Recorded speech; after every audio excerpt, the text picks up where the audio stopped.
ನಾವು ಲಿಖಿತವಾಗಿ ಗಡಿಬಿಡಿ ಮಾಡಬೇಡಿ. ಇಲ್ಲ ಸರ್, ನಿಮಿಷ ಹೇಳ್ತೀನಿ ಕೇಳಿ. ನೀವು ಹೊಸಬ್ರಿದ್ದೀರಿ. ನಾವು ಈ ಜಿಲ್ಲಾಡಳಿತ ಜಿಲ್ಲಾ ಈ ಸಂಕೀರ್ಣ ಕಟ್ಟಬೇಕಾದ್ರೆ ಪ್ರತಿಭಟನೆಗೆ ಅಂತ ಒಂದು ಜಾಗ ಇಟ್ಟಿದ್ದೀವಿ ಹೊರಗಡೆ, ನೋಡ್ಕೊ ಬನ್ನಿ. ಪ್ರತಿಭಟನೆಗೆ ಅಂತ ಒಂದು ಜಾಗ ಇಟ್ಟಿದ್ದೀವಿ.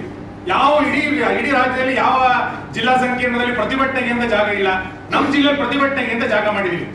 ದಟ್ ಇಸ್ ಅ ಪ್ರಜಾಪ್ರಭುತ್ವ ಅಂತ.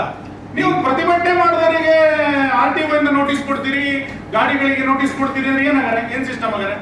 ಈ ಇದೇನು ತುಗಲ ಕಾಡ್ ಹೇಳ್ತಾನೆ ಇದು ಉಡುಪಿ ಜಿಲ್ಲೆನಲ್ಲಿ ಯಾವತ್ತೂ ಮಾಡಿ ಎಲ್ಲ ಜಿಲ್ಲೆಗಳಲ್ಲಿ ತೀರ್ಮಾನ ಮಾಡಿ. ಮಿನಿಸ್ಟರ್ ಸಚಿವರೇ ತೀರ್ಮಾನ ಮಾಡಿ. ಸರಿ, ಈಗ ನಾವು ಉತ್ತರ ಕೊಡಬೇಕು. ನೀವು ಹೇಳಿದ್ರೆ ಕೇಳೋದಲ್ಲ. ನೀವು ಎಲ್ಲರಿಗೂ ನೋಟಿಸ್ ಕೊಟ್ಬಿಡ್ತಕ್ಕೆ ಎದುರ್ಕೊಂಡ್ಬಿಡ್ತಾರ? ಇಲ್ಲ ಸರ್, ಮತ್ತೆ ನಾನು ಉತ್ತರ ಕೊಡ್ಬೇಕಲ್ಲ. ಏನು ಉತ್ತರ ಕೊಡ್ಬೇಕು? ಪ್ರತಿಭಟನೆ ಮಾಡಿದಷ್ಟೇ ನೋಟಿಸ್ ಕೊಡ್ಬೇಕಾ? ನಾನು ಉತ್ತರ ಕೊಡ್ತೀನಿ ಸರ್. ಈಗ ಪ್ರತಿಭಟನೆ ಮಾಡಿದವರೆಲ್ಲ ನೋಟಿಸ್ ಕೊಡ್ತಾ ಹೋಗಿ. ಪ್ರತಿ ಜಿಲ್ಲೆಯಲ್ಲಿ ಎಲ್ಲಾ ಕಡೆನೂ ಹೋರಾಟ ಮಾಡ್ಲಿಕ್ಕೆ ಒಂದು ಜಾಗಗಳಿದೆ, ಟ್ರೆಡಿಷನಲ್ ರೂಟ್ಸ್ ಇದೆ. ಅದನ್ನ ಬಿಟ್ಟು ಎಲ್ಲೆಲ್ಲಿ ನಮ್ಗೆ ರೋಡ್ ನಲ್ಲಿ ನಾವು ನೋಟಿಸ್ ಕೊಟ್ಟಿದ ಮೇಲೆ ನಮ್ಗೆ ಜವಾಬ್ದಾರಿ, ನಮಗೂ ಉತ್ತರ ಕೊಡಬೇಕು ಸರ್. ಅವರು ಅಲ್ಲಿ ಆಕ್ಸಿಡೆಂಟ್ ಆಗಿದ್ರೆ ಯಾರು ಜವಾಬ್ದಾರಿ ಆಗ್ತಾ ಇದ್ರು? ಪದೇ ಪದೇ ಅದನ್ನು ಬಿಡಕ್ ಆಗೋದಿಲ್ಲ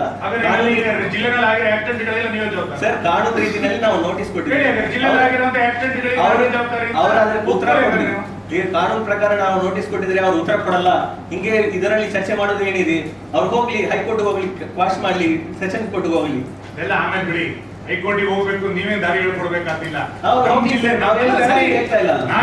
ನೀವು SP ಅವರು ಮತ್ತು RTO ನೋಟಿಸ್ ಕೊಟ್ಟಿರೋದಕ್ಕೆ ನನ್ನ ವಿರೋಧ ಅಲ್ಲ.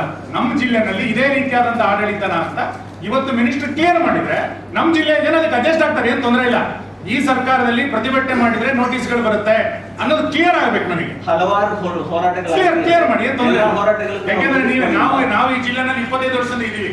ಯಾವ ಪ್ರತಿಭಟನೆ ಮಾಡಿದ್ರೆ ನೋಟಿಸ್ ಕೊಟ್ಟಿಲ್ಲ ಯಾರು ಸರ್? ಪ್ರತಿಭಟನೆ ಮಾಡೋರಿಗೆ ಇವರಿಗೆ ಮಾತ್ರ.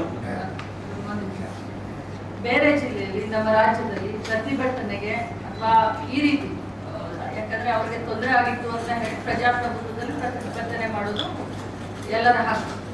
ಈ ರೀತಿ ವೆಹಿಕಲ್ಗಳಿಗೆ ಎಲ್ಲಾದ್ರೂ ಕೊಟ್ಟಿದಾರ, ನೋಟಿಸ್ನ ಕೊಟ್ಟಿದಾರ? ರೋಡ್ ನಲ್ಲಿ ಗಾಡಿ ನಿಲ್ಸಕ್ಕೆ ಅಲೋ ಮಾಡಲ್ಲ ಮೇಡಮ್. ಪ್ರತಿಭಟನೆ ಹೆಂಗೆ ಮಾಡ್ಬೇಕು ಮೇಡಮ್? ಎಲ್ಲರಿಗೂ ಪ್ರತಿಭಟನೆ. ಈಗ ಎಲ್ಲರೂ ನಾವು ರೋಡ್ ಅಡ್ಡಾಡ್ತೀವಿ. ಈಗ ಅವರ ವೆಹಿಕಲ್ಗಳು ನಿಲ್ಸ್ಕೊಂಡೇ ಅವ್ರ ಪ್ರತಿಭಟನೆ ಮಾಡ್ತಾರೆ. ಮನೆ ಎದುರುಗಡೆ ನಿಲ್ಸ್ಕೊಂಡು ಪ್ರತಿಭಟನೆ ಮಾಡ್ಲಿಕ್ಕಂತೂ ಆಗೋದಿಲ್ಲ. ಈಗ ಎಲ್ಲರಾಗ್ಲಿ ಮೇಡಮ್, ಒಂದ್ ನಿಮಿಷ ಹೇಳ್ತೀನಿ ಕೇಳಿ. ಸುಮ್ಮನೆ ಡಿಸೈಡ್ ಇದನ್ನೆಲ್ಲ ದೊಡ್ಡ ಏನೋ ಕಾಂಪ್ಲಿಕೇಟೆಡ್ ಮಾಡಬೇಡಿ. ಪ್ರತಿಭಟನೆ ಅಂತಂದ್ರೆ ಹಿಂಗೆ, ಪ್ರತಿಭಟನೆ ನಾನಾ ರೂಪದ ಪ್ರತಿಭಟನೆಗಳಿದೆ. ಆಯ್ತು, ಇಷ್ಟು ಪ್ರತಿಭಟನೆ ಮರಳಲ್ಲಿ ವೈಲೇಷನ್ ಎಲ್ಲ ಆಗಿದ್ಯಾ? ಯಾವ್ದಾದ್ರು ಒಂದು ಸಣ್ಣ ಇನ್ಸಿಡೆಂಟ್ ಆಗಿದ್ಯಾ ಹೇಳಿ? ಯಾವುದು ಇನ್ಸಿಡೆಂಟ್ ಆಗಿಲ್ಲ, ಏನು ಇನ್ಸಿಡೆಂಟ್ ಆಗಿಲ್ಲ. ಇನ್ಸಿಡೆಂಟ್ ಆಗಬೇಕು ಅಂತ ನಾನು ಹೇಳ್ತಾ ಇರೋದಲ್ಲ. ನೀವು ಪ್ರತಿಭಟನೆ ಮಾಡೋರಿಗೂ ನೋಟಿಸ್ಗಳನ್ನ ಕೊಡ್ತೀರಿ ಅಂತಾದ್ರೆ ನಂದು ವಿರೋಧ ಇಲ್ಲ. ಎಸ್, ನಾವು ಅಗ್ರಿ. ನೀವು ಜಿಲ್ಲಾಡಳಿತ ಕ್ಲಿಯರ್ ಮಾಡ್ಬೇಕು ಇವತ್ತು. ಇನ್ನು ಯಾವುದೇ ರೀತಿಯಾದಂತಹ ನೋಟಿಸ್ಗಳು ಮಾಡಿದ್ರೆ ಅವ್ರ ಮನೆಗೂ ನೋಟಿಸ್ ಅಂಟಿಸ್ತೀವಿ, ವೆಹಿಕಲ್ಗಳಿಗೂ ನೋಟಿಸ್ ಅಂಟಿಸ್ತೀವಿ ಅಂತೇಳಿ ಜಿಲ್ಲಾಡಳಿತ ಕ್ಲಿಯರ್ ಮಾಡಿ. ನಾವು ಈ ಸರ್ಕಾರದಲ್ಲಿ ಹಿಂಗೆ ಪದ್ಧತಿ ಇದೆ ಅಂತ ನಾವು ಡಿಕ್ಲೇರ್ ಮಾಡ್ತೀವಿ. ಮತ್ತೆ ಪ್ರತಿಭಟನೆ ಹೆಂಗ್ ಮಾಡಬೇಕು ಅಂತ ನೀವು ಒಂದು ಮಾರ್ಗದರ್ಶನ ಕೊಡಿ. ಈ ಉಡುಪಿ ಜಿಲ್ಲೆಯ ಜನ ಹೆಂಗ್ ಪ್ರತಿಭಟನೆ ಮಾಡಬೇಕು ಅಂತೇಳಿ ನೀವು ನಾಳೆ ಒಂದು ಸುತ್ತೋಲೆ ಕೊಡಿ.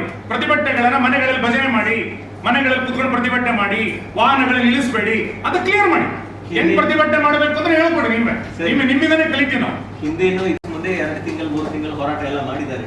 ಅದು ಬೇರೆ ವಿಚಾರ. ನಮ್ಗೆ ಯಾವುದೇ ಸಾರ್ವಜನಿಕರಿಗೆ ತೊಂದರೆ ಆಗುತ್ತೆ ಅಥವಾ ಅದರಿಂದ ಬೇರೆ ಏನೋ ಅನಾಹುತ ಆಗುತ್ತೆ, ನಾವು ನೋಟಿಸ್ ಕೊಡ್ತೀವಿ ಸರ್. ಅದನ್ನ ಲೀಗಲ್ ಪ್ರೊಸೀಜರ್ ಪ್ರಕಾರ ನಾವು ಈಗ ಯಾರು ಬೇಕು ಸರ್, ಅವ್ರು ರಿಕ್ವೆಸ್ಟ್ ಮಾಡಲಿ ಸರ್. ಅದ್ರ ರಿಕ್ವೆಸ್ಟ್ ಮೇಲೆ ನಾವು ಕನ್ಸಿಡರ್. ಯಾರು ರಿಕ್ವೆಸ್ಟ್ ಮಾಡೋ ಪ್ರಶ್ನೆ ಇಲ್ಲ. ಪ್ರೊಸೀಡಿಂಗ್ ಸೆಲ್ ಸೇರ್ಸಕ್ಕೆ ಬರಲ್ಲ.